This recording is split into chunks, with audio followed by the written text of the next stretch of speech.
So, hi guys! Ngayon naman, ang lulutuin naman namin ay syempre tipid na ulam lang at saktong swak sa budget pero masarap naman siya. At ang ating mga ingredients ay una kangkong, 2 tali ng kangkong. Tapos, kailangan natin ng toyo, 2 tablespoon.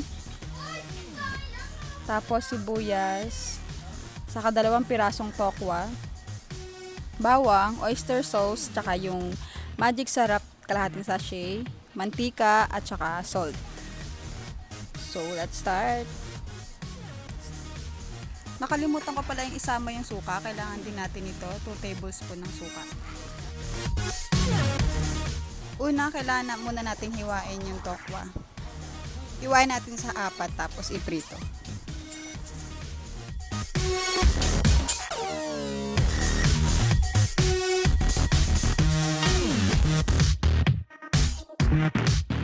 Isang kawali na pinainit, iprito natin yung tokwa.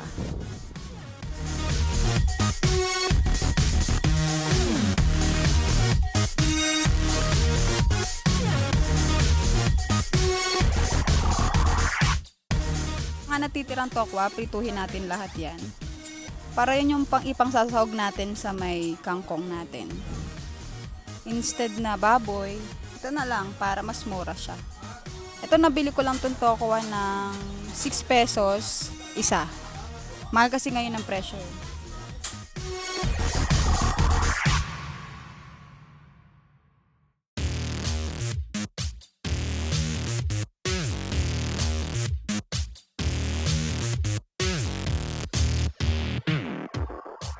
So kapag naluto na, iset aside na muna natin. Papalamigin muna natin to. Tapos habang pinapalamig, umpisahan na natin maggisa ng bawang at sibuyas. Okay? Sa pinagprituhan ng tokwa, dito na natin igisa yung ating bawang.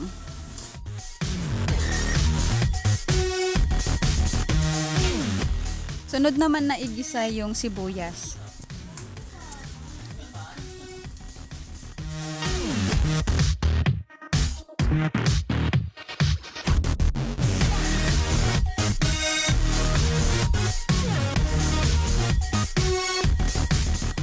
Kapag okay na yung sibuyas at bawang, isunod naman na igisa yung kangkong.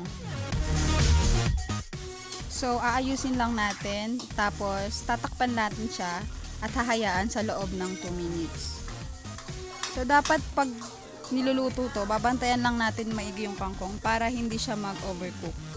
So, ayan, haluin lang natin. Tapos, kapag nahalo na, sunod na natin yung oyster sauce.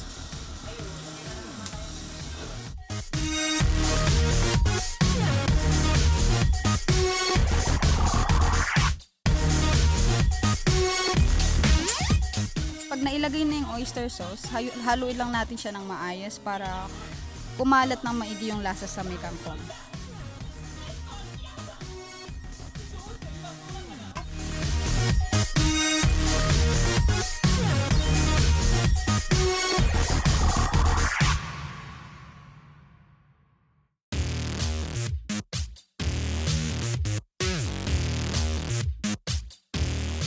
Pwede na natin siyang timplahan ng magic sarap. Ito kalahating sachet lang yung ilalagay natin.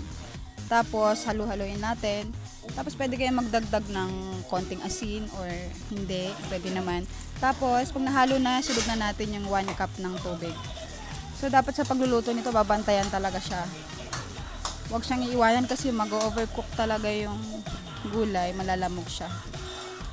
So antay lang natin siyang kumulo sa loob ng 3 minutes.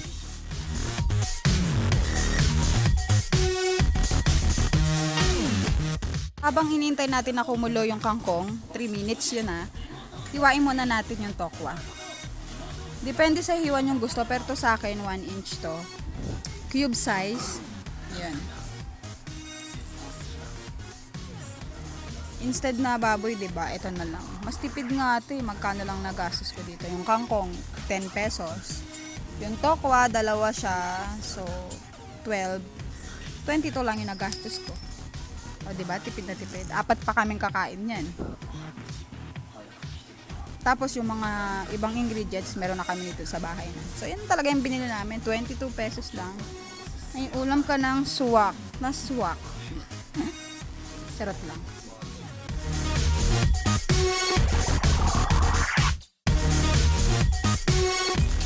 Ito na yung hiniwa kong tokwa.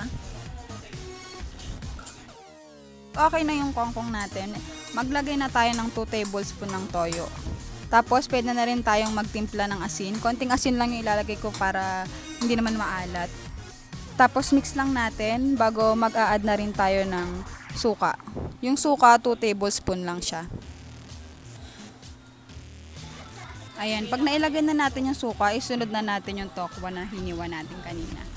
Pag nailagay na yung tokwa, mix lang natin siya saglit. Tapos, pakuluin lang natin yung kawali sa loob ng at least 1 minute para lang maluto ng maigi yung toyo at saka yung suka na inilagay natin. Tapos, kapag tapos na, pwede natin patayin yung apoy.